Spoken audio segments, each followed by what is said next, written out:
யாரெல்லாம் வியாதியோடு கூட இருக்கிறாங்களோ, ஜுரம், தலைவலி, சரீர பலவீனங்கள் எல்லாவற்றையும் சிலுவைக்கு நாங்கள் ஒப்பு கொடுக்கிறோம். நீர் எடுத்துக் கொள்வீராக. இப்பொழுதே சுகத்தை பெற்றுக் கொள்ளட்டும். அவர்கள் விடுதலையோடு கொள்ளுடைய வார்த்தையை கேட்கட்டும். ஆண்டவர் சோர்வுகளை அகற்றுவீராக. தெளிவான புத்தியை கொடுத்து உடைய வசனத்தை கேட்கிறவர்களாக இருக்க உதவி செய்வீராக. இயேசுவின் நாமத்தில் பிதாவே, ஆமென், ஆமென். சரீர வியாதிக்காக நம்ம சிரமப்படுகிறோம். சரீர வியாதி சுகம் அடைவதற்காக மருத்துவமனைக்கு செல்கிறோம். ஒரு தலைவலி வந்தால் அல்லது ஜுரம் வந்தால் ஒரு பெரிய வியாதி வருவதற்கு ஒரு சிம்டம். ஆனால் அந்த தலைவலியே நம்ம ஒரு வியாதியாய் மாற்றி விடுகிறோம். சில பேர் அந்த தலைவலி வந்துருச்சுன்னா அவங்களால முடியவே முடியாது. தலையில நல்ல தைலம் போட்டு நல்ல தலையை கட்டி பயங்கரமா இருப்பாங்க தலைவலி வந்தா. அதே பல்வலி வந்தாலும் அதே வேதனை தான். அதே மாதிரி ஒவ்வொரு வலி வந்தாலும் ஒவ்வொரு வலியும் விதவிதமாக இருக்கும். ஆனா எல்லாம் ஒரே வலிதான். ஆனா சொல்லும்போது என்னமா சொல்லுவோம், எந்த வலியும் தாங்கிடலாம், இந்த பல்லு வலி மாத்திரம் தாங்க. எந்த வலியும் தாங்கலாம், இந்த வயிற்று வலி மாத்திரம் தாங்கவே முடியாது. ஆனா எல்லா வலியும் ஒரே வலிதான் அப்படின்னு நினைக்கிறோம் நாம. ஆனா உண்மையாவே சொல்ல போனா வியாதிகள் நம்மை வருகிறது. அந்த வியாதிகள் எப்படி வருதுன்னா, வயிற்று வலி எப்படி இருக்கு வருது, தேவையில்லாத சாப்பிட்டு லேட் நைட் சாப்பிட்டு 12 மணிக்கு ஃப்ரைட் ரைஸ் சாப்பிட்டா என்ன, உள்ள போய் ஃப்ரைட் தான் பண்ணும். சிக்கனை 12 மணிக்கு, பிரியாணி 12 மணிக்கும், 1 மணிக்கு நைட் பிரியாணி வரை வந்துச்சுப்போம். 3 மணிக்கு வரை சாப்பிட்றாங்க. 3 மணிக்கு சாப்பிட்டு சபையில் உட்கார முடியுமா? உட்கார முடியாது. எல்லாம் கவனிக்கணும். இன்னைக்கு நம்மை அந்த பலவீனங்களை கொடுப்பது உணவுகளும் மற்ற காரியங்கள், சீதோசனங்களும். அதை ஏற்றவாறு நாம் பார்த்து கொள்ள வேண்டும். ஆனா இந்த வலிகளும் இந்த வியாதிகளும் வந்த பிறகு ஆண்டவர் மேல பழி சொல்லக்கூடாது. நிறைய பேர் அதை என்ன பண்ணுவாங்க, இன்னும் எனக்கு மாத்திரம் வியாதி, எனக்கு மாத்திரம் தலைவலி, எனக்கு மாத்திரம் நெஞ்சு வலி. நல்லா வேர்க்கடலை அவிச்சு இந்த மழை நேரத்துல நல்லா வறுத்து சாப்பிட்டா கேஸ் தான் பிடிக்கும். அப்ப நல்லா யோசிச்சு பாருங்க, நம்ம செய்யற தவறு நிமித்தம் ஆண்டவராகி இயேசு மேல பழி செலுத்தக்கூடாது. அவர் வியாதிகளை கொடுக்கிற தெய்வம் அல்ல, வியாதிகளை சுகப்படுத்துகிற தெய்வம். எத்தனை பேர் விசுவாசிக்கிறீங்க? நம்ம தவறுகள் நிமித்தம் வியாதிகள் வருகிறது, அந்த வியாதியிலிருந்து தெய்வம் விடுதலை தருகிறார். பாதுகாப்பு என்ற ஒரு வலையிலிருந்து வெளியே வந்துடும். நம்ம கொரோனா வந்தது. கொரோனா வரும்போது எல்லாரும் முக கவசம் அணைய வேண்டும், இல்லைன்னா ஃபைன். ஆனா நீ ஃபைன் போட்டாலும் நான் போட மாட்டேன் நினைக்கிறது. எதற்கு? பாதுகாப்புக்காக இந்த காரியங்கள் நடைபெறுகிறது. அருமையான சகோதரி சகோதரிகளே, நான் போன வாரத்துக்கு இந்த வாரம் கேட்டது போல, வருமுன் காப்போம், வந்த பின் காப்போம் என்று சிலர் இருக்கிறார்கள். வருமுன் காப்போம் என்பது வருவதற்கு முன்பாக ஏதோ சிம்டம் இருக்கும்போது போய் மெடிக்கல்ல போயிட்டு அல்லது டாக்டர்கிட்ட போயிட்டு அதை ஸ்கேன் என்ன முடிய ஃபுல் பாடி செக்அப் பண்ணிட்ட பிறகு நான் பாதுகாப்பா இருக்கிறேன். அதே போல தேவனுடைய வார்த்தையை நாம் வைத்துக் கொண்டு தேவ சமூகத்துல என்ன வசனம், அது என்ன வசனம் சொன்னேன், இருக்கிறீங்களா? வருவதற்கு முன்பாக நான் தேவனுக்கு முன்பாக போய் கேட்கணும்னு சொன்னேன். என்னை ஆராய்ந்து அறிந்து நித்திய வழியில நடத்துமா, சங்கீதக்காரன் சொல்கிறார். அப்போ என்னை ஆராய்ந்த கொள்ளும் ஆண்டவரே, உமக்கு விரோதமாக நான் பாவம் செய்யாதபடிக்கு உம்முடைய வார்த்தையை என் இருதயத்தில் வைக்க உதவி செய்யும். இன்னைக்கு அநேகர் வார்த்தையை இருதயத்தில் வைக்கிறது கிடையாது, வார்த்தைய இருதயத்துல வைக்கிறது கிடையாது. நிறைய பேர் வார்த்தைய பேப்பரோட எழுதி வச்சுட்டு போயிடுறாங்க. பல பேர் வார்த்தையை டைரியில எழுதி வைக்கிறாங்க, அதோட முடிஞ்சது. அதோட அடுத்த ஞாயிற்றுக்கிழமை வரும்போது தான் டைரி ஓபன் பண்றது. வார்த்தையை இருதயத்தில் வைக்க வேண்டும். நான் பாவம் செய்யாதபடிக்கு வார்த்தை என் இருதயத்தில் இருக்கணும். அந்த இருதயத்தில் இருக்கும் பொழுது பரிசுத்த ஆவியானவர் அந்த வார்த்தையை உணர்த்துவார்.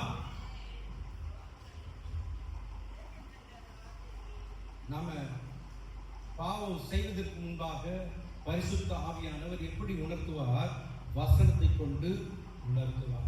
அப்ப அந்த வசனங்கள் உள்ள இருந்தாதான் பரிசுத்த ஆவியானவர் உணர்த்துவார். அந்த வசனம் இல்லைன்னா, அதனாலதான் நாங்க சொல்றோம் பைபிளை படிக்க, மெமரி வர்ஸ், மனப்பட வசனங்களை படிக்க நிறைய பேர் சொல்றோம், நிறைய பேர் நம்ம சொல்றோம். அந்த வசனங்கள் உள்ள செல்ல வேண்டும்.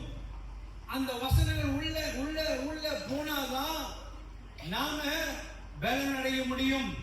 அநேகர் அந்த வசனங்களை எடுத்துக்கொள்வதில்லை. அதனாலதான் வியாதிகள் வருகிறது. ஆவிக்குரிய வியாதி வருது, சரீர வியாதி வருது. போன வாரம் நம்ம எடுத்தோம். சரீர வியாதி ஒரு கேன்சரை போலது. ஒரு சரீர வியாதி ஒரு கேன்சரை போல ஒரு ஆவிக்குரிய வியாதி வந்து விடுகிறது. அந்த ஆவிக்குரிய வியாதி பாவங்களுக்கெல்லாம் தலைவர் யாருங்க? பாவங்களுக்கெல்லாம் வேறு என்னங்க? போன வாரம் பெருமை. நான் கேட்டது போலவே பெருமை எனக்கு இல்லை அப்படின்னு சொல்றவங்க யாராவது ஒருத்தர் கை கொண்டு பார்க்கலாம். பெருமையே இல்லை, அதே பெருமை தான்.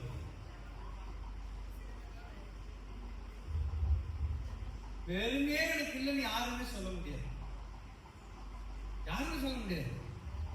இன்னைக்கு நானே இங்க சொல்ல முடியாது. எனக்கும் பெருமை இருக்கு சம்டைம். பட் பரிசுத்தவனுக்கு ஒப்புக்கொடுத்தா அந்த பெருமை எனக்கு நீங்க. ஆமென். நிறைய பேர் வந்து பரிசுத்த ஆவியிடத்தில் ஒப்பு கொடுக்கிறது இல்லை. நீதிமொழிகள் 16ஆம் அதிகாரம் 5வது வசனம். Proverbs chapter 6 verse 5.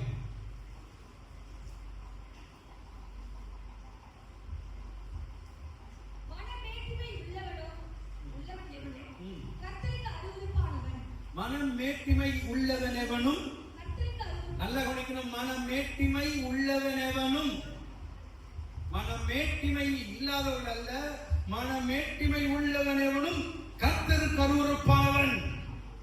அப்புறம் கையோடு கைகோர்த்தாலும் அவன் தண்டனைக்கு தப்பான். கர்த்தருக்கு அருவருப்பானவன் பெருமை உள்ளவன்.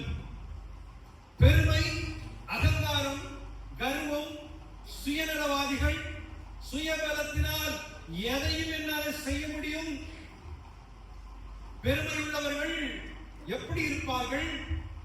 எப்பொழுதுமே தங்களை மேன்மையாக வைத்துக் கொண்டு தன்னை மேன்மையாக மற்றவர்களிடம் காட்டிக் கொள்வார்கள். தங்களை குறித்து எப்பொழுதுமே தாழ்வாக எண்ண மாட்டார்கள். தன்னை குறித்து எப்பொழுதும் தாழ்வாக எண்ண மாட்டார்கள். எப்பொழுதும் உயர்ந்த நிலைமையில தான் இருப்பாங்க. எக்ஸாம்பிள், சங்கராச்சாரியர் சொன்னாரு ஒரு காரியம். சங்கராச்சாரியர் ஒரு இந்து மத போதகர். கிறிஸ்தவர்கள், இந்துக்கள்லாம் கிறிஸ்தவனா மாறிட்டே இருக்கிறாங்க. ஆகட்டும், நான் சொல்ல ஆகட்டும். நிறைய இந்துக்கள் கிறிஸ்தவனா மாறுறாங்க, மாறட்டும். ஆனா ஒண்ணு தெரியுமா? எத்தனை பேர் கிறிஸ்தவர்களாய் மாறினாலும் நம்ம சொல்லி கொடுத்த ஒண்ணு அவங்க கிட்ட இருக்குது. அது மாறவே மாறாது. என்ன சொல்லுங்க பார்க்கலாம். தெரியலையா? சொன்னாரு, இது மாத்திரம் அவங்க கிட்ட போயிடுச்சுன்னா அவங்க தான் உண்மையான கிறிஸ்தவங்க. சங்கராச்சாரியர் சொன்னார். என்ன தெரியுமா? பெருமை. அப்படியா? எதை சொன்னார் தெரியுமா? ஜாதி.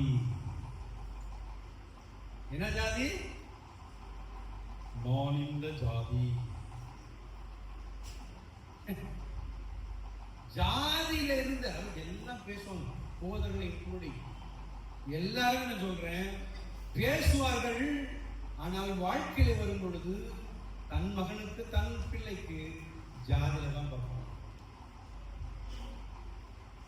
மலேசியாவுக்கு போயிருக்கும் போது மலேசியாவில் இருக்கிறவங்க ஃபர்ஸ்ட் ஒரு வார்த்தை கேட்கிறாங்க. நீங்க எந்த ஊரு? சவுத்தா நார்த்தா? தென் மாவட்டமா? நம்ம ஊரு தென் மாவட்டத்தில் எங்க அங்க அப்படின்னா போதும் ஜாதி கண்டுபிடிச்சுக்குவாங்க. ஓ நம்ம ஆளு, நம்ம ஆளுன்னு வந்துட்டாலே போதும் கிறிஸ்டியானிட்ட பெரிய ஆளா இல்லை. தெரியும் உங்களுக்கு? அந்த ஆள் அந்த ஜாதி இருந்தால் கிறிஸ்டியானிட்டியில பெரிய ஆளா இல்லை. ஏன்னா போதகரே அந்த ஜாதி இருந்தால் அந்த ஜாதிகள் எல்லாம் வந்து விடுவாங்க. நம்மாலுப்பா அந்த பாசத்து அந்த ஜாதி இருந்தா இருக்கும். நாடா ஊழியர்கள் சொன்னார், நாடா அப்படின்னா தேவன் உன்னை நாடா. ஜாதியில பெருமை. இன்னொரு பெருமை சொல்ல பார்க்கலாம். கொஞ்சம் கிள்ளி பார்த்துங்க, தடவி பார்த்துங்க. உங்க ஸ்கின் அந்த கலர் கொஞ்சம் வெள்ளையா இருக்கட்டும். கருப்பா இருக்கிறவங்க பாவம், என்னதான் போட்டாலும் ஆக மாட்டோம். அது இந்த சென்னையில் அடிக்கிற வெயில்ல கருத்து போயிடும். இந்த கையிலெல்லாம் க்ளவுஸ் போட்டு தான் போனாங்க நிறைய பேர். கேட்டா கருத்துருவம் இருக்கு. ஆனா இந்த கலர் பெருமை இருக்குது பாத்தீங்களா? சில பேருக்கு முடிய நெருங்காது. ஆனா அப்படியே இதை போட்டு அடிக்கிறீங்க, டை அடிக்கிறீங்க. என் தலையை பத்தியா நிறத்துல கருப்பு, நம்மளாம் வெள்ளையா என்ன கலருங்க? நம்மளாம் மாநிலம். அந்த மாநிலத்துக்கே இந்த இதுனா பார்க்கலாம் பார்த்தா ஒரு பையன் வந்து கேட்டாங்க, பாஸ்டர் சுந்தரம் பாஸ்டர் வந்து, ஐயா எனக்கு கிளி மாதிரி பொண்ணு வேணும். என்ன வேணுமா? இவர் குரங்கு மாதிரி பாரு, மூஞ்ச பார்த்தா சகிக்காது. ஆனா இவரு கண்ணாடியில பார்த்தா அவரே பயந்துருவாரு. அவருக்கு எப்படி வேணுமா? கிளி மாதிரி வேணும். சரிப்பா, நான் ஜோம் பண்ணி அனுப்பிட்டாரு. கொஞ்ச நாள் கழிச்சு வந்தாங்க, என்னப்பா கிளி கொத்துதா? ஆமாங்க பாஸ்டர், கிளி கொத்ததான் செய்யும். எது கேட்ட? வெள்ளையா கேட்ட? அழகு உங்க கொத்ததான் செய்யும். அதனால அழகை பார்த்து மயங்கி போயிடாதீங்க, பின்னாடி நீங்க மயங்கி கீழே விழுந்துருவீங்க. தயவுசெய்து கலர்ல பெருமை வரவே கூடாது. கருப்பா இருக்கிறது கவலைப்படாதுங்க. வேதத்துல வெள்ளையா இருக்கிறவங்களுக்கு கூட வசனம் இல்லைங்க, ஆனா கருப்பா இருக்கிறவங்களுக்கு நல்ல வசனம் இருக்கு. சொல்லுவாங்க, எல்லாருக்கும் தெரியும் பத்தியா? அந்த வசனம் மட்டும் தெரியும். கருப்பா இருந்தாலும் முகத்தை பாருங்க. ஆமா, ஆனா ஒண்ணு சொல்லிட்டுங்க, பரிசுத்தாவினுடைய நிறைவு இருந்தா உங்க முகம் பிரகாசமா இருக்கும். என்னதான் ஏதோ ஒரு புதுசா 9-99 ஏதோ ஒன்று வந்துருக்கு, அதை போட்டாடி வெள்ளையாடுவாங்க. என்னதான் போட்டாலும் பரிசுத்தாவின் நிறைவு உனக்குள்ள இருந்தா, வேறு சொல்றாரு, ஆண்டவர் சொன்னாரு, அவரை நீங்க பார்த்தீங்கன்னா முகம் பிரகாசிக்கும். ஆமென். என்னதான் போட்டாலும், என்னதான் நீங்க பெரிய ஆபரேஷனே பண்ணாலும் பிரகாசம் பண்ணாதுங்க. தேவ பிரசன்னம் தான் உங்களுக்கு பிரகாசிக்க. சில பேர் பார்த்தீங்கன்னா பணக்காரனா இருந்த பிறவிலே பணக்காரன், பிறக்கும் போதே பணக்காரனா பிறந்தாருன்னா, பிறக்கும் போதே தங்க ஸ்கூல்ல தான் சாப்பிட்டாருன்னா அவருக்கு பெருமையா இருக்காரு. பார்த்துருக்கீங்களா? ரொம்ப சிம்பிளா இருக்கும். பெரிய பெரிய பணக்காரங்களாம் ரொம்ப சாதாரண ஷர்ட் தான் போடுவாங்க, சாதாரண பேண்ட் தான் போடுவாங்க. இந்த பாதியில பணக்காரன் ஆகும் பத்தியா, கையிலேயே பிடிக்க முடியாது, கையிலேயே பிடிக்கவே முடியாது. அவர் கால் மேல கால் கூட தான் உட்காருவாரு. அவங்களுடைய ஆக்டிவிட்டி எல்லாம் மாறிடும். பார்த்தா ஏழைகளை பார்த்து வாழ்க்கை நம்ம பார்த்தியா, அப்படி இருக்கிற பார்த்தியா, ஒரு நாள் வரும். பெருமையில் உனக்கு தேவன் சத்தமா சொல்லுங்க பார்க்கலாம். பெரியமானவர்களே, ஒரு பணம் எல்லாருக்கும் தேவைதான். எல்லாருக்கும் தேவை பணம். பணம் இல்லைன்னா ஒன்றும் பண்ண முடியாது.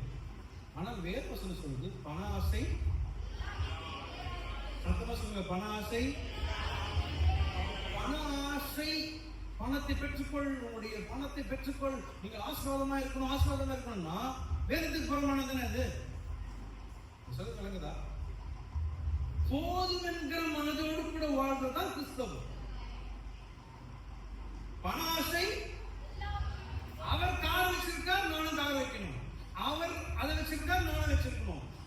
பட்டு கூட வாங்கிட்டாங்க தீபாவளிக்கு, சாரி கிறிஸ்துமஸ்க்கு.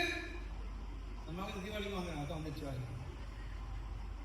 சில பேர் கிறிஸ்தவங்களே தெரியல, பொங்கலும் கொண்டாடுன்றத தீபாவளியும் கொண்டாடுறோம். ஏன் கிறிஸ்துமஸ்க்கு பட்டாசு வெடிங்க, அன்னைக்கு தான் அடிக்கணுமா என்ன?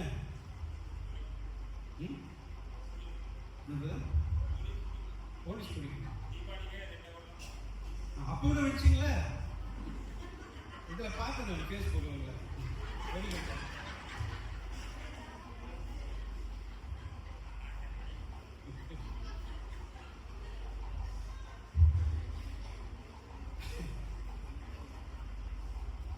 அருமையானவர்களே, இந்த பணம் இந்த பட்டாசு வெடிக்கும் பொழுது ஒரு சம்பவம் நான் பார்த்தேன். பட்டாசு பேப்பர் பைபிளை வச்சு பண்றாங்க, பைபிள் வச்சு பண்றாங்க பட்டாசு. உள்ள ரோடு ரோடா இருக்கு பார்த்தீங்களா? நிறைய நிறைய போட்டோஸ் வந்தது. அப்போ இது பயங்கரமா உள்ளுக்குள்ள வேலை நடக்குது, பைபிள் அழிக்கணும்னு. நான் சொல்லிட்டுங்களா, பைபிளையும் அழிக்க முடியாது, நம்மளையும் அழிக்க முடியாது. அதான் டாக்டர் ராதாகிருஷ்ணன் சொன்னாரு. போய் கேட்டாங்க அவங்க கிட்ட, அப்பா கிறிஸ்தவங்க பெருக்கிட்டாங்க சார் அப்படின்னாங்க. சொன்னாரு, இந்த கிறிஸ்தவங்களை அப்படியே விட்டுடு, அவங்க வந்து மூட்டை பிடிச்ச மாதிரி, அவங்கள ஒருத்தனை அனுப்பிச்சுன்னா 10 பேர் அனுப்பிச்சுடுவாங்க, அப்படியே விட்டு அவன் அமைக்கிடுவான்ட்டான். அதாங்க நம்ம. அல்லேலூயா. எத்தனை பேர் உங்கள் மூலியமா எழுந்திருக்கிறார்கள்? ஆமென் சொல்றீங்க. நான் கேட்டது 10 பேர் சொல்றேன். உங்கள் மூலியமா எத்தனை பேர் நீங்க எழுப்பி இருக்கிறீங்க? காமன் மட்டுமே. எத்தனை பேர் உங்கள் மூலியமாக எழுப்பப்பட்டிருக்கிறார்கள்?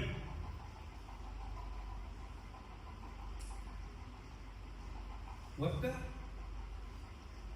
ஆனஸ்டா கேட்குங்க, என் மூலியமா ஒருத்தர் ரட்சிக்கப்பட்டார். Price God. கர்த்தர் ஆசீர்வதிப்பார். கர்த்தர் பலன் உண்டு. ஆமென். என்ன ஒரு கருவியா யூஸ் பண்ணார். அவங்க சபைக்கு போறாங்க, ஏதோ ஒரு சபைக்கு போறாங்க, கிறிஸ்துவை அறிந்து கொண்டிருக்கிறார்கள். ஆமென். பணம் என்பது பயங்கரமானதுங்க. இந்த பணத்தை பற்றி பேசணும்னா பெரிய ஒரு லிஸ்டே நம்ம எடுத்து பேசலாம். பணம் எல்லாருக்கும் தேவை, ஆனால் பண ஆசை மாத்திரம் இருக்கக்கூடாது. இப்போ ஒரு வேலை செய்யலாம். ஒரு பிரதரை கிட்ட வந்து சொல்லிட்டாரு, நான் 2 வேலை செய்யறேன். அது வந்த புதுசு, காலையில் ஒரு வேலை செய்கிறேன், அதுக்கப்புறம் வந்த பிறகு இன்னொரு வேலையும் செய்கிறேன். நான் சொன்னேன், ஒரு வேலை போதும், விட்டு பாடி. ஏன்னா உன் குடும்பத்தையும் பார்க்கணும். எதுக்கு நம்ம வேலை செய்கிறோம்? குடும்பத்துக்கு தான் நம்ம வேலை செய்யறோம். அப்போ நம்ம குடும்பத்திற்காக நம்ம வேலை செய்யும் பொழுது அந்த குடும்பம் தான் முக்கியம். போதும் என்கிற மனதோடு. அதாவது நான் ஒரு முறை என்னுடைய கேன்டீன்ல, நான் பெங்களூர்லேருந்து வந்துட்டு இருக்கிறேன். பெங்களூர்ல இருந்து ஒவ்வொரு வாரம் நான் வருவேன். அப்போ இந்த சிஸ்டர் வந்து என்ன கேட்டாங்க, இன்னைக்கு நீங்க மாதம் கேன்டீன் வச்சீங்கன்னா எப்படியும் உங்களுக்கு 1 லட்ச ரூபா கிடைக்கும், நீங்க கேன்டீன் வைங்க. இன்னைக்கு ஒரு ப்ரோக்ராம் இருக்கு ஸ்கூல்ல. எனக்கு 2 மனசாயிடுச்சு. ஒருத்தரை வச்சு நடத்திக்கலாம் சபையை. இந்த 1.5 லட்ச ரூபா கிடைக்குது, 2 லட்ச ரூபா கிடைக்குங்க, இதை வச்சு நாம வாடகை கேட்கலாம், நிறைய காரியம் ஒழித்து தான் செலவு பண்ணலாமே அப்படின்னு யோசிச்சேன். இல்லை, ஃபர்ஸ்ட் திங்கட்கிழமை சனிக்கிழமை வரைக்கும் நீங்க எவ்வளவுதான் எடுத்துக்கணும். அந்த ஒரு ஞாயிற்றுக்கிழமை தேவனுக்கு முழுமையான சொல்லும். நீங்க எல்லாம் பழைய ஏற்பாடு காலத்துல இருந்தீங்கன்னா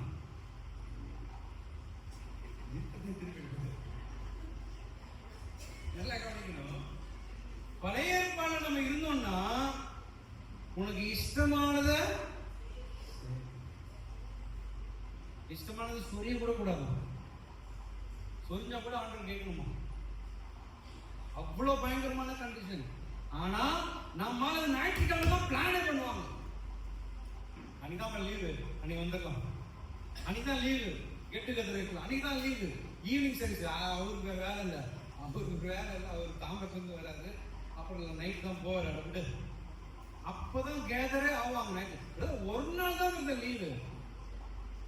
பழைய ஏற்பாடுல இருக்கணும் நீங்களாம். சரி வேணாம், இந்த சப்ஜெக்டை முடிச்சிருக்கோம். பணத்துல பெருமையா இருக்க ஞாயிற்றுக்கிழமை நீ எவ்வளவுதான் பணம் கொடுத்தாலும் வேண்டாம், நான் தேவனை ஆராதிக்கிறேன். எதற்கு சொல்ல முடியும்? நீங்க அப்படி செய்து பாருங்களேன், தேவன் டபுள் டபுளா ட்ரிபிள் ட்ரிபிள் அவங்க ஆசிரியர். ஏன்னா வேதம் சொல்லுவது முதல்ல அதே ராஜ்யத்தை என்னுடைய நீதி நான் எல்லாத்தையும் தரேன். அவர் சொன்னது தாங்க. துபாக்கருடைய நம்ம ஓனர் கிடையாது. அவர் தேவாதி தேவன், சர்வத்தை சிருஷ்டித்தவர். அவருக்கு நீங்க முதலிடம் கொடுத்தா அவர் உன்னை கனப்படுத்துவார். சிகரெட் பாக்கெட்ல நம்ம சரக்கு பாட்டிலையும் ஒரு எழுத்து இருக்கும். புகைப்பிடித்தல் உடல் நலத்திற்கு, குடி பிடிப்பது குடியை கெடுக்கும். குடிக்காம இருக்கிறாங்க, சிகரெட் பிடிக்காம இருக்கிறாங்களா? சொல்லுங்களேன். பண்ணிட்டு தான் இருக்கிறாங்க. இன்னைக்கு நிறைய பேர் அந்த அம்மாவும் சேர்ந்து குடிக்கிறாங்க. ஏன்னா அவர் குடிச்சு ரொம்ப சலிச்சு போயிட்டாரு. ஏமா அந்த ரொம்ப அந்த அம்மா தொல்லை கொடுத்துனே இருக்குது. நீ அவங்க கொஞ்சம் ஊத்து எப்படின்னு பாரு. அதுவும் ஊத்திக்குது. சபைக்கு வந்து அல்லேலூயா ஓசன்னா நீங்களும் சொல்லுங்க. நீங்க ரொம்ப நல்லவர். என்ன சொல்றீங்க? இருக்கிறாங்க நான் சொல்றேன்.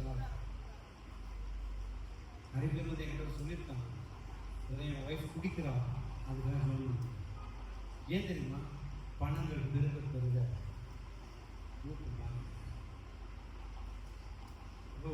சாராய பாட்டில் போட்டுருக்குது, சிகரெட் பிடிக்கிற இடத்துலயே போட்டுருக்குது.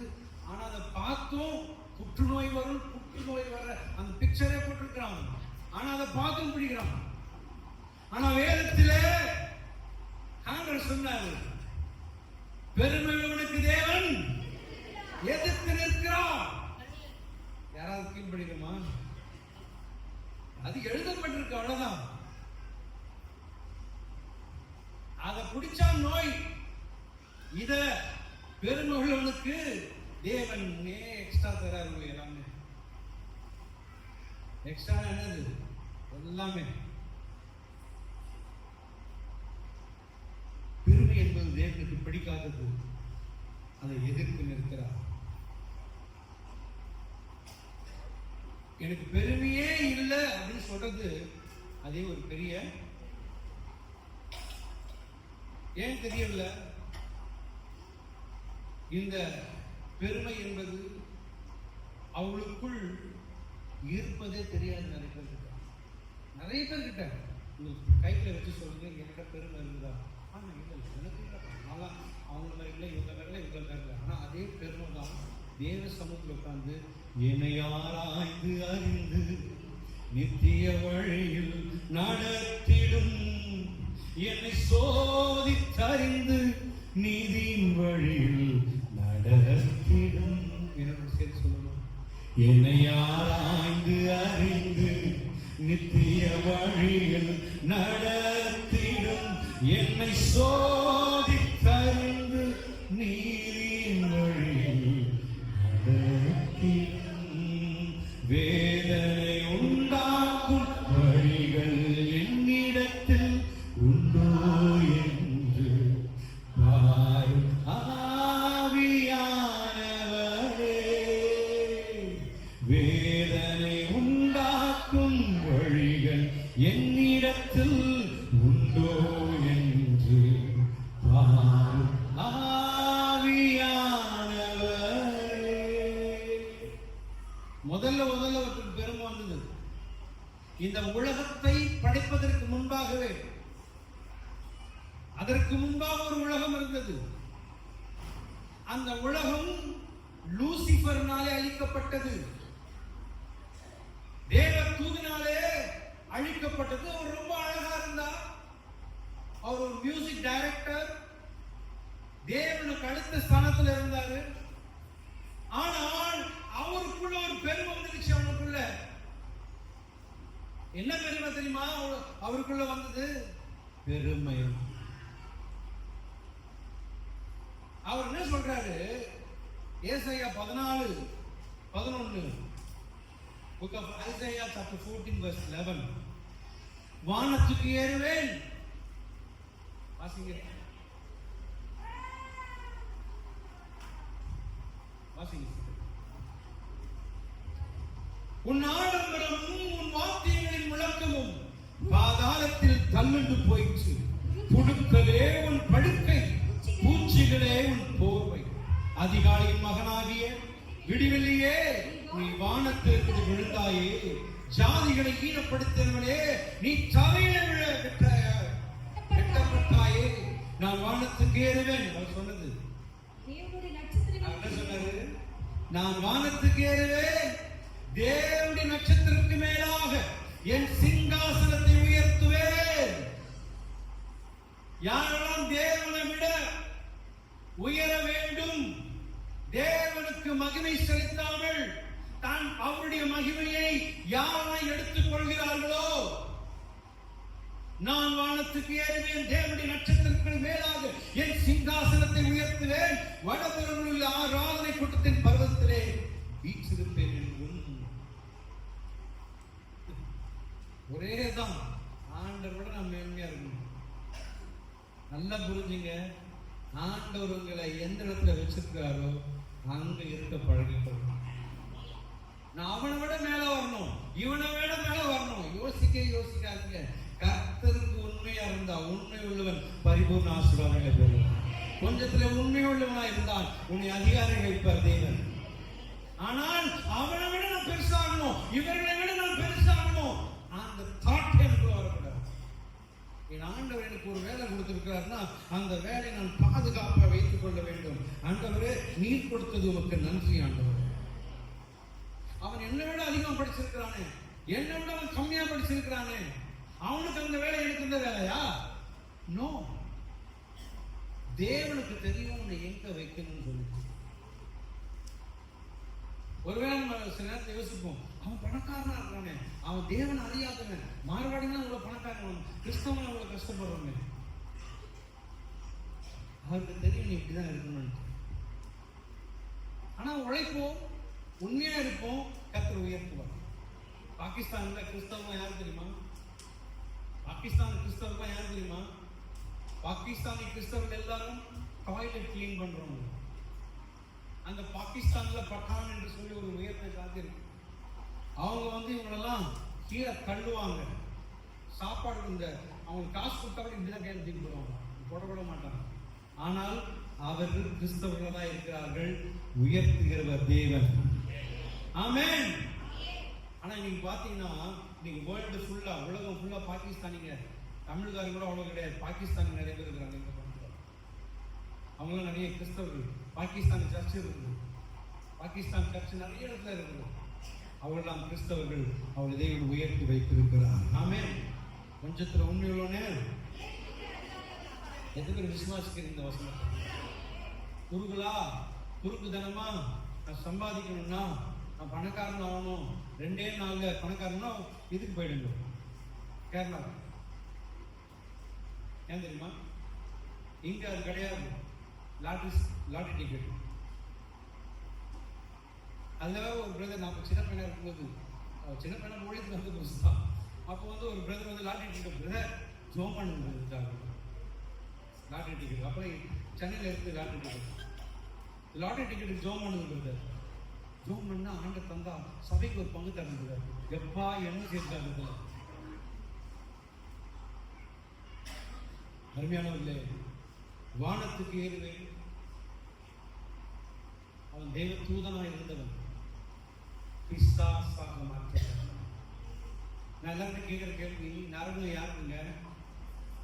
பக்கத்தில் இருக்க பார்த்து சொல்லு, உனக்கு தான். என்னங்க அப்படின்னு சொல்லிட்டீங்க? நமக்கெல்லாம் நரகமே இல்லை. ஆமென் சொல்ல பார்க்கலாம். பிஜேபியும் சரி, கிறிஸ்தவர்களும் சரி, யாருக்குமே நரகமே இல்லை. அது எனக்காக உண்டாக்கப்படவில்லை. எங்க அப்பா எனக்காக அங்க வீடு கட்டி கொண்டிருக்கிறார். நம்ம செய்கிற எல்லா நற்கிரிகளுக்கும் அவர் அங்க பெரிய வீட்டை கட்டி கொண்டிருக்கிறார். எதுக்கு விசுவாசிக்கிறீங்க? இங்கே நான் வாடகை இருக்கிறேன், கவலைப்படாதீங்க, சொந்த வீட்டாங்க கட்டுகிறார். ஆமென். கர்த்தர் நல்லவங்க. நீங்க பாருங்க, லாசரு மேஜையில் இருக்கிற துணிக்கை கீழே விழுமான்னு பார்த்துக்கலாம். அது மேல ரொம்ப ஆசையா இருந்தா, சாப்பிடுமா, பிரேக்ஃபாஸ்ட் கிடைக்குமா, இட்லி துண்டு கிடைக்குமா, சிக்கன் துண்டு கிடைக்குமா, ஆனா நம்ம கேஎஃப்சி ஆர்டர் பண்ணி சாப்பிடுறோம், எதையோ சாப்பிடுறோம். ஆண்டவர் ஆசீர்வாதமா வச்சிருக்காரு இல்லையாங்க?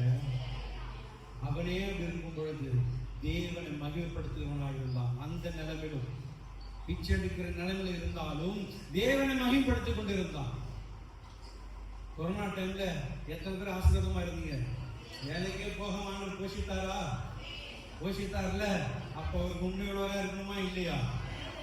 தேவன் எல்லா சூழ்நிலையும் என்னை பாதுகாப்பா, என்னை நடத்துவா, என்னை தப்பு வைப்பா. வியாதியில் இருந்தாலும் சொல்லுங்க, இயேசுவின் நாமத்திலே நான் சுகத்தை பெற்றுக்கொள்வேன். அல்லேலூயா. மனம் மேட்டிமை, நான் சிங்காசனத்தில் உட்காருவேன். அவனுடைய எண்ணம் நான் உயர்ந்திருக்க வேண்டும், இயேசு கிறிஸ்து கீழே, என்னை விட கீழே இருக்க வேண்டும். இதுதான் சுயநலம். நான் மேல இருக்கணும், என் கூட இருக்கிறவங்க கீழே இருக்கணும். I am the boss. நான் தான் எல்லாத்துக்கும் ஃபர்ஸ்டா இருக்கணும். பாட்டு பாருங்க, என்னோட யாரும் நல்லா பாடக்கூடாது. பிரசங்கம் பண்ணதுல என்னோட யாரும் பிரசங்கம் பண்ணக்கூடாது. நான் அடிக்கடி சொல்லுவேன், இங்க பிரசங்கிக்கிறவங்க என்னை விட நல்லா பிரசங்கம் பண்ணா எனக்கு ஒரு பெரிய சந்தோஷம். ஏன் தெரியுமா? நல்ல உணவு என்னுடைய பிள்ளைகளுக்கு கிடைக்கும். எனக்கு தெரியாத வசனங்கள், எனக்கு தெரியாத சத்தியங்களை யாராவது போதிக்கிறார்கள் என்றால் நான் மிகுந்த சந்தோஷப்படுவேன். எனக்கு தெரியாத வெளிப்பாடுகளை கொடுத்தா ரொம்ப சந்தோஷப்படுவேன். ஏன் தெரியுமா? என் பிள்ளைங்க வளர்றாங்க. இதுதான் சுயநலங்க. என்னுடைய எண்ணம் நான் உயர்ந்திருக்க வேண்டும், எல்லாத்துக்கும் ஃபர்ஸ்டா இருக்கணும். போட்டி இருக்கலாம், போட்டி இருந்தா ஜெயிக்கணும், அது கிஃப்ட் கிடைக்கும். ஆனால் அதுல பெருமையும் பொறாமையும் இருக்கக்கூடாது. சொல்ல விளங்குதா? பொறாமை இருக்கக்கூடாது, பெருமை. நான் ஜெயிச்சுடுவேன், நான் என்னால முடியும், முடியவே முடியாது.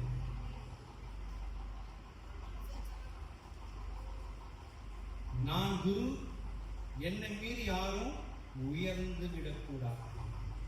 என்னை விட யாராவது பாட்டு பாடிட்டா கஷ்டம், என்னை விட நல்ல மியூசிக் வாசிச்சா கஷ்டம், என்னை விட வசனம் நல்லா வாசிச்சாங்கன்னா அதுவும் கஷ்டம்.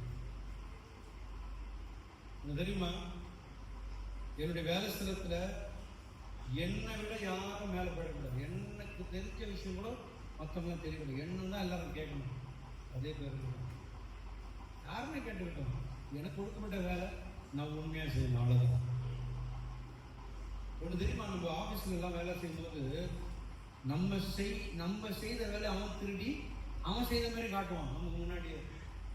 நம்ம அப்படியே கஷ்டமா இருக்கும். செய்துக்கோ, தேவனை பார்க்க வேலையில உங்க வேலை செய்த நீங்க கஷ்டப்பட்டதை இன்னொருத்தம் பாராட்டுதல் வாங்குவாங்க. சண்டைப்படாதீங்க, தேவன் அதை பார்க்கிறார். போய் சண்டை போடாதீங்க, தேவன் ஒரு நாள் அதை கொண்டு வருவார் வெளிச்சத்துக்கு. எதுவுமே விசுவாசிக்கிறீங்க. ஆனா அதுல நமக்கு பெருமை வேணாம், பொறாமை வேணாம். கர்த்தர் பாதுகாப்பு. ஒரு பர்த்டே அல்லது திருமண கிஃப்ட் கூட நான் கொடுக்கறதான் பெஸ்டா இருக்கணும், நான் கொடுக்கறதான் பெஸ்டா இருக்கணும் என்பது தவறான.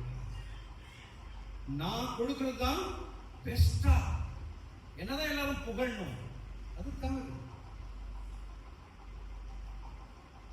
சகோதரி சகோதரி, இந்த பெருமை இதோட போதும் நினைக்கிறேன். ஒரே ஒரு காரியம் நான் சொல்லிட்டு அடுத்ததுக்கு போலாம். என்ன செய்தாலும் கிறிஸ்தவத்துல எவ்வளவு நேரம் செய்தாலும், எத்தனை காலங்கள், எத்தனை நாட்கள், எத்தனை மாதங்கள், வருஷங்கள் நான் செய்தாலும் முக்கியம் இல்லை. யார் செய்தாலும் எவ்வளவு செய்தாலும் பலன் பலன் என்னங்க? யூத் மீட்டிங்ல ஒரு டிராமா வேலை போட்டாங்க, அவங்களுக்கு கூட தெரியல. பலன் என்னங்க? எல்லாருக்கும் ஒரே ரூபாய் தான் கிடைக்கும் போது. மேத்யூ சாப்டர் 20, மத்தேயு 20ஆம் அதிகாரம் வீட்டில் போய் வாசிங்க, டைம் இல்லை. அதாவது அந்த அந்த எஜமான் எப்பா என்ன பண்ற, கடல் நிக்கிறியா, வா அந்த வேலை செய். எங்களுக்கு வேலையே இல்லைங்க, வா நான் வேலை தரேன். எல்லாரும் கூப்பிடுறாரு. ஒருத்தர் ஃபர்ஸ்ட் கூப்பிடுறாரு, இன்னொரு ஜனங்களை அதுக்கப்புறம் கழிச்சு கூப்பிடுறாரு, அதுக்கப்புறம் கழிச்சு கூப்பிடுறாரு. லேட்டா எல்லாம் வேலையை முடிச்சுட்டு கையை கழுவு நேரத்தில் ஒருத்தர் வர வேலைக்கு வீட்டுக்கு போகலான்னு கிளம்பும் போது அவரும் வேலைக்கு ஒருத்தர் வராரு. சரிப்பா எல்லாம் பேருப்பா, இவங்க காலையில வேலை செய்யறாங்க. நல்லா புரிஞ்சுங்க, ஆவிக்குரிய வியாதி பயங்கரமானது. இங்க ஆண்டவர் உடைக்கிறாரு. ஆபீஸ், அரசியல், கம்பெனி, இங்கெல்லாம் பாத்தீங்கன்னா சீனாரிட்டி பார்ப்பாங்க. அதாவது வயது, அவங்களுடைய எக்ஸ்பீரியன்ஸ் பார்ப்பாங்க. அந்த எக்ஸ்பீரியன்ஸை பார்த்து வேலையை தருவாங்க, ப்ரமோஷன் தருவாங்க. இது சிஸ்டம், தி வேர்ல்ட் சிஸ்டம், உலக சிஸ்டம் இது. ஆனால் இங்கு பார்த்து இந்த 20ஆம் அதிகாரத்துல ரொம்ப அழகா சொல்லப்பட்டிருக்கும். இயேசு கிறிஸ்து அருமையான ஒரு கதையை சொல்றாரு. கடைசி வந்தான் பார்த்தீங்களா, அவனுக்கு அதே கூலிதான் கொடுத்தாரு. ஃபர்ஸ்ட் வந்தாங்க, அவனுக்கு ஒரே கூலிதான். கேட்கிறாங்க, இப்ப நான் காலையில வேலை செய்தேன். இதுதான் தேவனுடைய சிஸ்டம். சபை என்பது நீ எத்தனை வருஷம் சபைக்கு வருகிறேன் என்பது முக்கியம் அல்ல. நான் எப்படி கிறிஸ்துவுக்குள் இணைந்திருக்கிறேன் என்பதுதான் முக்கியம். நான் எத்தனை வருஷமாய் சபைக்கு வருகிறேன் என்பது முக்கியம் அல்ல, நான் கிறிஸ்துவுக்குள் எப்படியாக இருக்கிறேன். இத்தனை வருஷமா சபைக்கு வரும் நபர் இன்னும் கோபத்தை விடல, புதுசா வந்த கோபத்தை விட்டார். ஆனஸ்டா நீங்க மனசுக்குள்ளே வச்சு கை தூக்க வேணாம். இத்தனை வருஷமா வந்து எத்தனை பேர் டிவில இருக்கிற சீரியலை விட்டீங்க, கை தூக்க வேணாம்.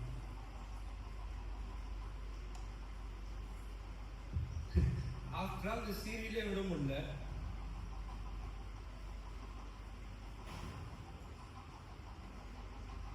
சரி, சண்டை போடுறது யாரும் விட்டீங்க. இப்போ வரும்போது சண்டை தான் போடுற வீட்டுல, எனக்கு என் கொண்டாடி அது மூஞ்ச பார்த்தாலே பிடிக்கல.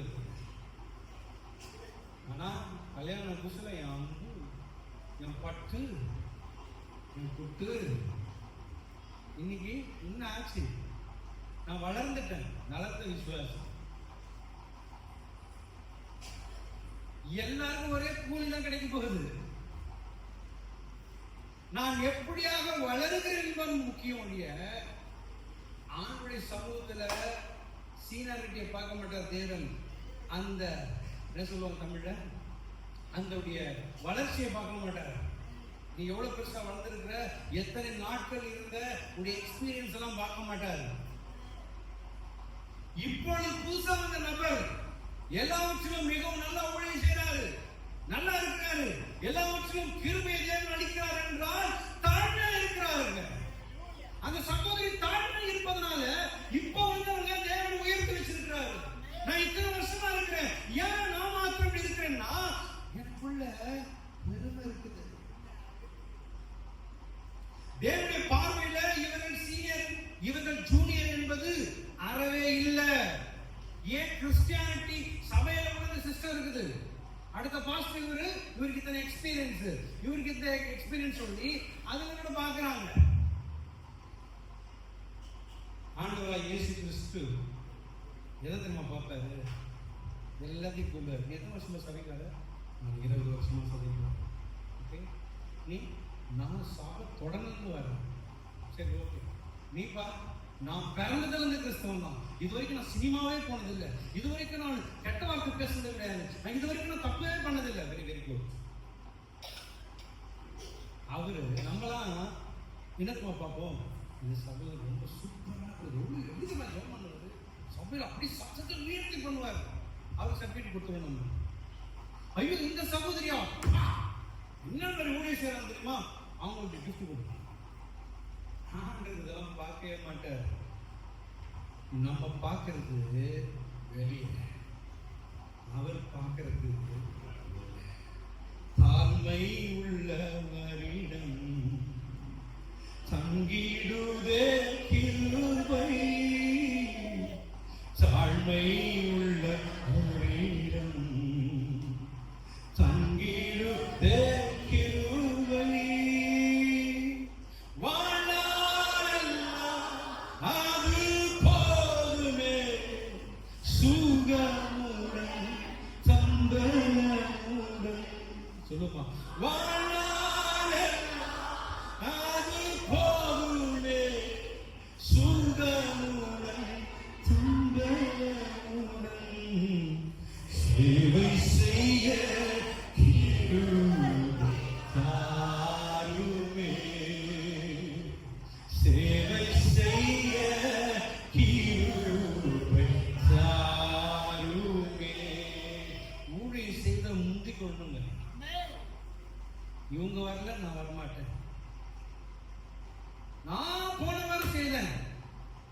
செய்யறது, நானும் செய்கிறேன், இவங்க செய்யறேன்.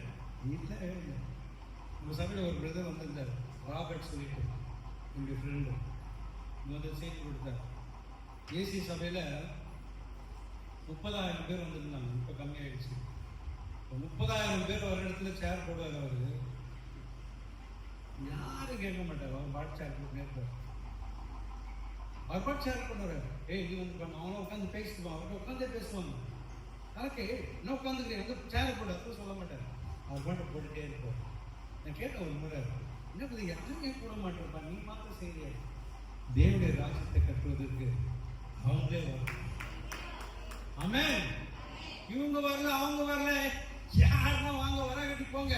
தேவனுக்கு கொடுத்த ஊழியத்தை நான் நிறைவேற்றுவேன். கணக்கு அவங்கள கேட்க மாட்டார், உங்களை தான் கேட்பார். நான் கொடுத்த ஊழியத்தை நீ செய்யலையா? இல்ல அவங்க செய்வாங்க, இவங்க இல்லைங்க. தேவன் உங்களை வச்சிருக்க. ஆனா நான் வளர்ந்தவன், நான் பெரியவன், நான் சின்னவன் கிடையாது. தேவன் எல்லாவற்றுக்கும் எல்லாமாக இருக்கிறார். ஆமென். கர்த்தர் நல்லவர் என்று விசுவாசிக்கிறீங்க? கர்த்தர் நல்லவர் என்று விசுவாசிக்கிறீங்க? தேவன் பெரிய கர்த்தர் செய்வார். இன்னொரு 15 நிமிஷம் நான் முடிச்சுவேன். அதுக்கப்புறம் ப்ரேயர் இருக்கு, ஒரு 15 நிமிஷம் ஜெபிக்கலாம். 10 மணிக்கு நான் பாவம் என்பது ஒரு ஆவிக்குரிய நோய். ஏசியா தீர்க்கதரிசி அப்பவே சொல்லிட்டார், பாவம் என்பது ஒரு ஆவிக்குரிய நோய் சொல்லிட்டு. இன்னைக்கு நான் பிரசங்கம் பண்றத ஏசாயா தீர்க்கதரிசி அப்பவே சொல்லிட்டார். ஏசாயா 1ஆம் அதிகாரம், Isaiah chapter 1 verse 5 and 6. ஏசாயா 1ஆம் அதிகாரம் 5வது வசனம் 6வது வசனம். ஏன் அடிக்கப்படவில்லை? அதிகமாய் விழப்போகிறீர்களே. தலையெல்லாம் வியாதியும் இதயமெல்லாம் அலட்சியமாய் இருக்கிறது. உள்ளங்கால் தொடங்கி உச்சந்தலை மட்டும் அதிலே சுகமே இல்லை. அதில் காயமும் வீக்கமும் நொறுங்கின ரணமும் உள்ளது. அதில் சீர் பிரிக்கப்படாமலும். பாருங்க என்ன சொல்றாங்க பாருங்க. உள்ளங்கால் தொடங்கி உச்சந்தலை மட்டும் அதிலே சுகம் இல்லை. அவர் பாடி அந்த சரீர வியாதி பத்தி அவர் பேசல. நீங்க நல்லா படிச்ச ஒரு புரியும். உள்ளங்கால் தொடங்கி உச்சந்தலை மட்டும் அதிலே சுகம் இல்லை, அது காயமும். சில பேர் சொல்ல முடியுமா, என்னமா உனக்கு பிரச்சனை? டாக்டர் கேட்பாரு, ஐயா உடம்பெல்லாம் வலிக்குதுயா. எங்கம்மா வலிக்குது? இங்க இருந்து உச்சான் கால் வரைக்கும் வலிக்குது. டாக்டர் தேடி கண்டுபிடிச்சு அவருக்கு வயசாயிடும். கவனிங்க, தூங்குவது ஒரு பெரிய வியாதி தெரியுமா? ஆண்டவர் நைட்ல தான் தூங்க சொன்னாரு, பகல்ல கிடையாது. தூங்குறவங்கள ஒரு அல்லே சொல்லுவோம், அல்லேலூயா. ரொம்ப ரொம்ப சந்தோஷம், ரொம்ப விழிப்பா இருக்கீங்க. கர்த்தர் நல்லவர். உள்ளங்கால் தொடங்கி உச்சந்தலை மட்டும் அதில் சுகம் இல்லை, அது காயமும் வீக்கமும் நொதிக்கிற ரணமும் உள்ளது. அது சீல் பிதுக்கப்படாமலும் கட்டப்படாமலும் எண்ணெயினால் ஆற்றப்படாமலும் இருக்கிறது. போதும், நீங்க வீட்டுல போய் வாசிங்க. இஸ்ரேல் மக்களை பார்த்து கூறுகிறார், சரீர பலவீனத்தை குறித்து இவர் பேசுகிறாரா? சரீரம் முழுவதும் பாவங்கள். என்றைக்குமே மனிதன் ஸ்கேனர் வெளியே பார்ப்பான், தேவனோ உள்ளத்தை பார்ப்பார். அவர்கிட்ட போய் நின்னாலே அவர் ஸ்கேன் பண்ணிடுவார். என்னை ஆராய்ந்து அறிந்து என்னை நித்திய வழியில் நடத்தும் ஆண்டவரே அப்படின்னு கேட்கும் போது நிச்சயமா அவர் ஸ்கேன் பண்ணுவார். நீ கேட்காத பட்சத்தில் பண்ணவே முடியும். நீ அப்படியான இருக்க முடியும், வளரவே முடியாது. ஏன் நான் வளராம இருக்கிறேன்னா, நான் அவர்கிட்ட போய் உட்கார்ந்து என்னை ஆராய்ந்து அறிந்து என்னை நித்திய வழியில் நான் என்ன பண்ணணும் ஆண்டவரே என்று சொல்லி கேட்கும் பொழுது அவர் செய்வார். இன்னைக்கு நிறைய பேர் ஜபத்தில் உட்கார்ந்ததே கிடையாது. ஏதோ பாட்டு பாடுவதும் தேவனை ஆராதிப்பதும் தேவனுடைய காரியங்களை செய்வதும் ரொம்ப பிஸியா இருப்பாங்க.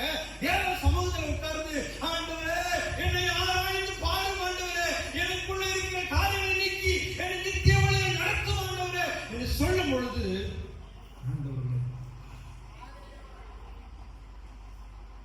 இன்றைக்குள்ள சத்தியங்கள் எப்படியாக இருக்கு தெரியுமா? வசனம் சொல்றது, தேவனுடைய ஸ்கேனு இன்னைக்கு உள்ளதான். நம்முடைய ஸ்கேனர் வரும்போதே வராப எப்படி வராபத்தியா என்ன ஆட்டம் போட்டோம். நம்ம ஸ்கேனர்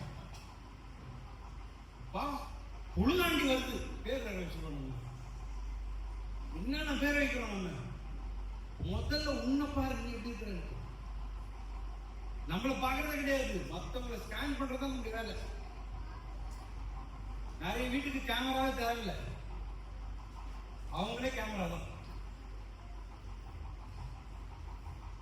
சொன்னாரு ஒன்று சொன்ன 17 ரொம்ப அருமையான வாசனம். வீட்டில் போய் வாசனம். இன்றைக்குள்ள சத்தியம் எப்படி தெரியுமா இருக்குது? சுட்டிக்காட்டி ஆரோக்கியமான உபதேசங்களை கொடுக்காமல் மேற்பூச்சாக குணமாக்குகிறார். எரேமியா 8ஆம் அதிகாரம் 11-12. சமாதானம் இல்லாது இருந்தோம், சமாதானம் சமாதானம் என்று சொல்லி என் ஜனமாகிய குமாரத்தின் காயங்களை மேற்பூச்சாய் குணமாக்குகிறார்கள். நல்லா கவனிக்கணும். சமாதானம் இல்லாதிருந்தும், சமாதானம் சமாதானம்.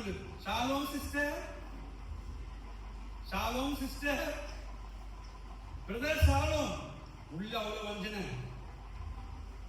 நான் சொல்லலைங்க, என்ன மேல கோச்சுக்காரு.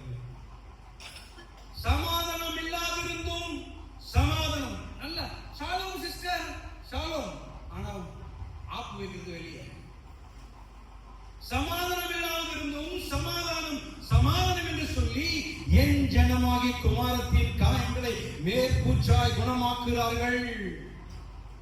வெளியேதான் நல்ல வார்த்தை, உள்ள அவ்வளவு வஞ்சனை. தாங்கள் அருவருப்பானதை செய்த நிமித்தம் வெட்கப்படுகிறார்களா? இல்லையே. பரிசேதம் வெட்கப்படார்கள். நாணமும் அறியார்கள், ஆகையால் விழுவர்களுக்குள்ளே விழுவார்கள். நான் அவர்களை விசாரிக்கும் காலத்திலே இடர்ந்து போவார்கள் என்று கர்த்தர் சொல்கிறார். அடுத்த வசனம், அவர்களை முற்றிலும் அழித்து போடுவேன் என்று கர்த்தர் சொல்கிறார். திராட்சை செடியிலே குலைகள் இராது, அத்தி மரத்திலே பழங்கள் இராது, இலையும் முதிரும். நான் அவர்களுக்கு கொடுத்தது அவர்களை விட்டு தாண்டி போகும் என்று சொல். இங்க இந்த வசனத்தை நீங்க வீட்டில் போய் வாசிங்க. மேற்பூச்சாய் பூசுகிறார். மேற்பூச்சாய். யூத மக்கள் பாவத்திலே ஆழ்ந்து தேவனிடத்திலிருந்து விலகி இருந்தார்கள். தேவன் எரேமியாவை அனுப்பி மனம் திரும்புங்கள், இல்லை என்றில் தீர்ப்பு வரும் என்று எச்சரித்தார். ஆனால் அக்காலத்திலே பொய் தீர்க்கதரிசிகள் மற்றும் ஆசாரியர்கள் மக்களை மனம் திரும்பாமல் செய்யாமல் அவர்களை தடவி கொடுத்து சாந்தமாக பேசினார்கள். அதுதான் வசனம் சொல்லுது. அதெல்லாம் ஒண்ணும் இல்லப்பா, ஆண்டவர் தண்டிக்க மாட்டார், ஆண்டவர் ஒண்ணும் செய்ய மாட்டார், ஆண்டவர் ரொம்ப அன்பானவர். இக்காலத்து பிரசங்கிகர்களைப் போல எல்லாம் சரிதான், தேவன் உங்களோடு கூட இருக்கிறார், எதுவும் கெடாது. நிறைய பேருடைய வசனம் வார்த்தைகளாம் நீ போகும்போது உங்களோடு கூட வருவாங்க. எங்க போறாரு அவரு? தண்ணீடிக்க போறாரு. நீ வலதுபுறமும் இடதுபுறமும் சாயங்காலம் நீ நேரம் தான் போவ. அவர் எங்க வரும்போது அப்படியே வருவாரு சொல்லுங்க. அவர் ரோடே அழுது வருவாரு. எங்க எவ்வளவு வேலையான காரியம் இல்லை. நம்ம ஆளுங்க ஒரு பிசினஸ் பண்ண போறாரு, ஒரு திருட்டு பிசினஸ் பண்ண போறாரு, அதுக்கும் ஜோமன் நினைப்பாங்க. நல்லா கவனிக்கணும். எரேமியாவை அனுப்பி மனம் திரும்புங்கள் அப்படின்னு சொன்னா கர்த்தர் உங்களோடு கூட இருப்பாராக. நீங்கள் செய்வதெல்லாம் தேவன் வாய்க்க செய்வார். என்னன்னா செய்யும். எனக்கு தசம்பாகம் காணிக்க வந்தா போதும். ஆனால் உண்மையில் அவரிடம் சமாதானம் இல்லை. பாவம், அநியாயம், ஆராதனை, வஞ்சகம் எல்லாவற்றையும் மறைத்தார்கள். மக்களின் இதய காரியங்களை சரியாக குணப்படுத்தவில்லை. வெளிப்புறமாக ஆறுதலான வார்த்தைகளை சொல்லி சத்தியத்தை மறைத்து பேசினார்கள். அந்த நாட்களில் எரேமியாவை கூப்பிட்டு சொன்னாரு, நீ மனம் திரும்பன் பிரசங்கம் பண்ணு. ஆனா அவங்களாம் சாயம் பூசுறவங்க தான் இருந்தாங்க. வியாதி இருக்குதுங்க. சத்தியத்தை சத்தியமாக பேசினால் ஜனங்கள் அவர்களை ஏற்றுக்கொள்ள மாட்டார்கள். உண்மைதானே? காஷ்மீர்ல ஒரு டாக்டர் இருந்தார், எனக்கு தெரியாது, நான் நியூஸ்ல பார்த்தேன். அது எங்க தான் தெரியல, வீட்டுல இருந்தா சொல்லுங்க. இப்பதான் இருந்தார் சொன்ன 5 ரூபாய் டாக்டர். 5 ரூபாய் டாக்டர் இருந்தாரா? ஒரு நல்ல டாக்டர் அவர். அவ்வளோ அருமையான டாக்டர் அவர். இல்ல இன்னொரு டாக்டர் கூட இருந்தார். இப்பதான் இருந்தார். இப்போ ஜெயச்சந்திரன் அங்க காஷ்மீர்ல இப்போ ஒருத்தர் சமூகத்தில் இருந்தார். 5 ரூபாய் டாக்டர். ஆனா பேஷண்ட் எப்படிப்பட்ட பேஷண்ட் போனாலும் சொல்ல மாட்டேங்குது. ஆனா அந்த கூட்டம் வருமா? கூட்டம் வருமா? அந்த இடத்த பார்ப்பாங்க. முழுவோண்டு இடம் டப்பா மாதிரி வச்சுட்டு அது ஒரு நடத்துறாங்கன்னா உடம்பு சரியில்லை, சாகிற மாதிரி இருக்கிற ஏசி ரூமா புக் பண்ணி இப்போ இவங்களுக்கு உட்காந்து தூங்குறதுக்கு போறாரா, ரெஸ்ட் எடுக்க போறாரா? ஏசி ரூமா புக் பண்ணோம். நல்லா கவனிக்கணும். இனி இருக்கிற காலகட்டத்தில் சத்தியத்தை பேசினால் சபையில வரமாட்டாங்க. சபை சின்ன சபையா தான் இருக்கும். எந்த சபைலாம் சின்னதா சபையா இருக்குதுன்னா அங்க சத்தியம் பேசுறவங்க இருப்பாங்க. அது பெரிய பெரிய பெரிய சர்ச்செல்லாம் பெரிய மெகா சர்ச்சஸ் எல்லாம் பார்த்துருப்பீங்க. நல்லா இருக்கும், பயங்கரமா. அவங்க சத்தியத்தை கேட்க போறது கிடையாது, ஆட்களை பார்ப்பதற்காக போகிறார்கள். நல்லா கவனிக்கணும். இங்க டாக்டர்ஸுங்க நல்ல டாக்டர்ஸ் எல்லாம் இருக்கிறாங்க, அவங்ககிட்ட போக மாட்டாங்க. அந்த மருத்துவமனை சூப்பரா இருக்கணும். நான் எந்த ஹாஸ்பிட்டல் இருந்தேன், அதை ஒரு பெருமை சொல்றேன். நான் அப்போலோல இருந்தேன். எங்க இருந்தேன்? அப்போலோல இருந்தேன். பிரியமானவர்களே, நான் எப்படி இருக்கிறேன், எந்த இடத்துல இருந்தேன், இதெல்லாம் முக்கியமே இல்லை. பவுல் அப்போஸ்தலனாகிய பவுல் சொல்லும்போது, நான் பூசுகிற வார்த்தையை பேசல, ஜனங்கள்கிட்ட அன்பான வார்த்தைகளை பேசுறேன். 1 தெசலோனிக்கர் 2ஆம் அதிகாரம் 3, 4, 5 முடிச்சது. 1 தெசலோனிக்கர் 2ஆம் அதிகாரம்.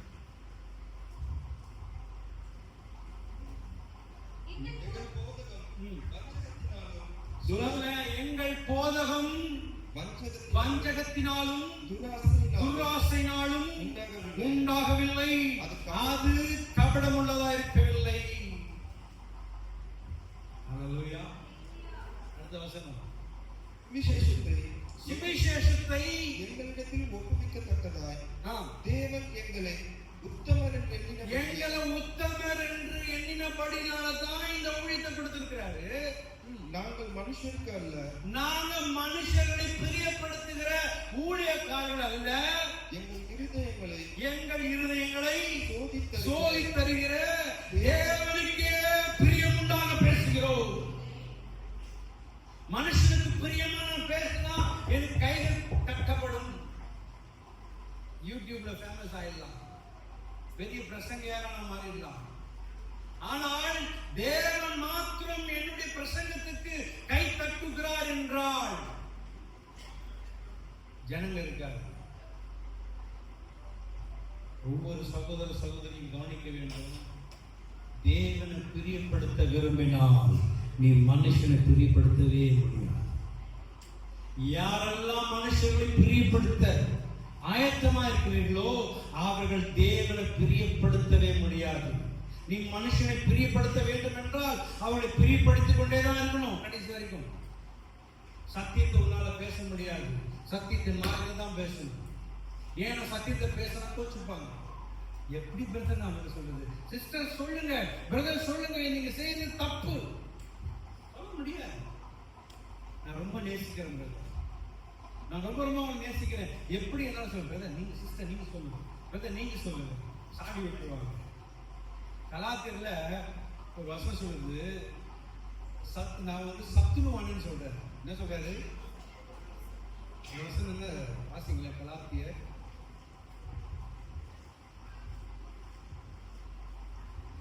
4:16. நான் உங்களுக்கு சத்தியத்தை சொன்னதுனால உங்களுக்கு சத்ருவானேனோ. அல்லேலூயா. அப்போ யாரெல்லாம் உங்களை பகைக்கிறாங்களோ நல்லது நினைச்சீங்க. நான் சொல்ல விளங்குதா? உங்களை யாரெல்லாம் பகைக்கிறாங்களோ, உங்க ஹஸ்பண்டே பகைக்கலாம். ஏன் தெரியுமா? நீங்க சத்தியத்திற்காக நிற்கிறது.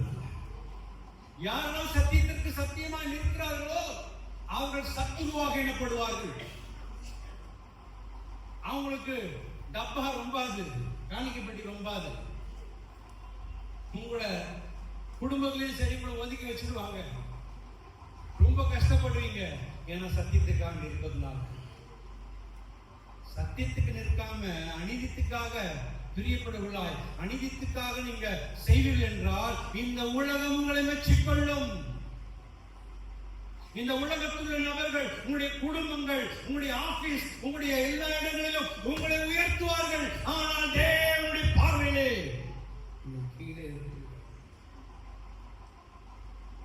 அப்படி பேசுறதுனால சபை பெருசா மாறும். பிரியமாய் மனுஷனை பிரியப்படுத்துவனா இருக்கும். மனுஷனை பிரியப்படுத்தி பேசுறவனா இருந்தா எனக்கு ஃப்ரெண்ட்ஸ் நிறைய பேர் கிடைப்பாங்க. ஆபீஸ்ல போனா ஜோக் அடிச்சு, ஐயோ வந்தாலே நல்ல ஜோக்குப்பா, வாப்பா வாப்பா, நம்மள காமெடி பீஸ் ஆகிடுவாங்க. அப்ப எங்க சத்தியம் நம்ம சொல்ல முடியும்? எப்படி சொல்ல முடியும்? நம்மள காமெடி பீஸா மாத்தியாச்சு. நம்ம எடுத்துக்காட்டாக கர்த்தருக்கு முன்பாகவும் தேவனுக்கு முன்பாகவும் பிழை இன்பமாய் இருமல் என்பது சாட்சியா இருக்குது. அவ்வளவுதானே சொல்றாரு. நாங்கள் தேவனுக்கு பாருங்க சொல்றாரு அவரு, உங்களுக்கு தெரிந்திருக்கிறபடி நாங்கள் ஒரு காலம் இச்சிதமான வசனங்களை சொல்லவும் இல்லை, பொருளாசை உள்ளவர்களாய் மாயம் பண்ணவும் இல்லை. தேவனே சாட்சி. எத்தனை பேர் சொல்ல முடியும்? தேவனே சாட்சி யாரும் சொல்ல முடியுமா? நீ சொல்ல முடியாது. இன்னைக்கு நிறைய அட்ராக்ஷன் தான் பார்க்கிறோம். ஒரு முறை நாங்கள் காஷ்மீர்ல இருந்து அப்போதான் வந்த புதுசு. டியூலாஸ் அவனுக்கு வந்து ஒரு சின்ன வயசு, ரொம்ப குழந்தை, கை குழந்தை. அவங்க நாங்கள் வந்திருக்கும் போது, அப்போ காஷ்மீரில் தான் இருக்கிறோம், வந்துட்டு போவோம். நாங்கள் இப்போ வந்திருக்கும் போது அவனுக்கு டைரியா. ஆனால் அங்கே ரொம்ப பயங்கர கோல்டு. இங்கே வந்து சூட்டுனால பயங்கர டைரியா, நிற்கவே இல்லை, பயங்கரமாக இருக்குது. அவனால் வாழ முடியல. உடனே அப்போலோ கூப்பிட்டு போனோம். அப்போலோ கூப்பிட்டு போன உடனே நல்லா அவங்க ட்ரீட்மெண்ட்டாக பண்ணுறதுக்காக எல்லாம் பண்ணாங்க. ஆனால் ட்ரீட்மெண்ட்டாக அவங்க ஸ்டார்ட் பண்ணணும், ஒன்றுமே செய்யலாம். அவங்க அப்படியே அவங்க இளநீ கொடுக்குறாங்க, சும்மா ஜூஸ் கொடுக்குறாங்க, அப்படி தான் ஒன்றுமே பண்ணல. 2 நாள் ஆச்சு. அங்கே பார்த்தா பில் ஏறிட்டே இருக்குது. போய் என் மனைவி போய் கேட்குறாங்க, எவ்வளோ பில் ஆயிடுச்சு? இவ்வளோ ஆயிடுச்சு. இப்படி அப்பா நான் எங்கே வந்து உண்மையை சொல்ல 3ஆவது நாள் காலி பண்ணிப்போம். இல்லை எனக்கு வேணும். 3 நாள் ஆச்சு. நல்ல வேலை. ஆனால் பார்க்கறதுக்கு அப்போலோ ஹாஸ்பிட்டல் அவ்வளோ பெருசாக இருக்கு, பயங்கரமா இருக்குது, அட்ராக்ஷனா இருக்குது. டாக்டர்ஸும் பெரிய பெரிய டாக்டர்ஸுங்க, கவனிக்க தயவுசெய்து. அவ்வளோ டாக்டர்ஸ் எல்லாமே இருக்கிறாங்க. ஆனால் ஒரு பிரயோஜனம் இல்லை. அவங்க சொன்னாங்க ரிப்போர்ட் நாங்கள் தரமாட்டோம், என்னென்ன இதெல்லாம் நாங்கள் பரவாயில்ல, கொடுத்தா கொடுங்க போகணும். எடுத்து நேராக போகணும். மேலுடைய அவங்களுடைய ஸ்கூல் டீச்சராக இருக்கும்போது அவங்களுடைய ஸ்டூடெண்ட்டுடைய அப்பா ஒரு டாக்டர் இருக்க குமரன் ஹாஸ்பிட்டல், அங்கே போய் போனோங்க. அவர் கொடுத்தது 20 ரூபா ஏதோ மெடிசன் தான். தப்பு நின்றுச்சு, அப்படி ஸ்டாப் ஆயிடுச்சு. ஆனா இன்னைக்கு வேத வசனங்களை போதிக்கிற இடங்களிலே ஜனங்கள் வராது, ஜனங்கள் கேட்க மாட்டார்கள். இது என்னடா சத்தியம் என்று பகைப்பார்கள்.